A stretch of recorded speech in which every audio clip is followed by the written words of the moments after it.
যদি ৭১ যদি ২৪-এর গণ অভ্যুত্থানকে ঐক্যের মাধ্যমে সারা জাতিকে ঐক্যবদ্ধ করতে হয়, তাহলে তার পূর্বে ১৯৭১ সালে যারা মহান মুক্তিযুদ্ধে যারা পরাজিত হয়েছে তাদেরকে অবশ্যই জাতির সম্মুখে প্রকাশ্যে ক্ষমা চাইতে হবে।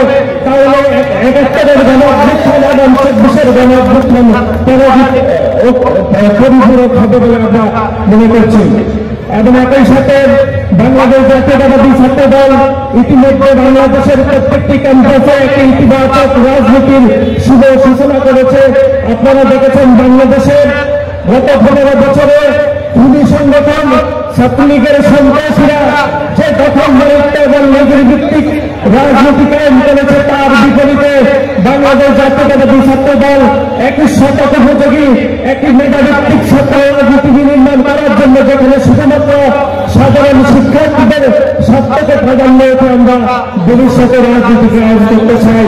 সেজন্য আজকে গাইবান্ধা বিশ্ববিদ্যালয় কলেজের যে সকল শিক্ষার্থী আজকের এই নবীন বরণে উপস্থিত হয়েছেন, সবাইকে বাংলাদেশ জাতীয়তাবাদী ছাত্র দল কেন্দ্রীয় সংসদের পক্ষ থেকে আমরা পুনরায় শুভেচ্ছা জানাচ্ছি।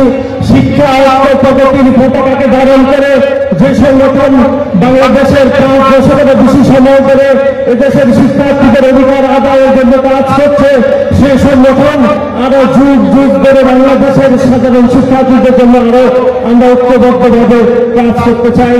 আজকে যেহেতু নবীন বরণ এবং সাংস্কৃতিক অনুষ্ঠান হবে, আমরা আমাদের বক্তব্য আর বাড়াবো না।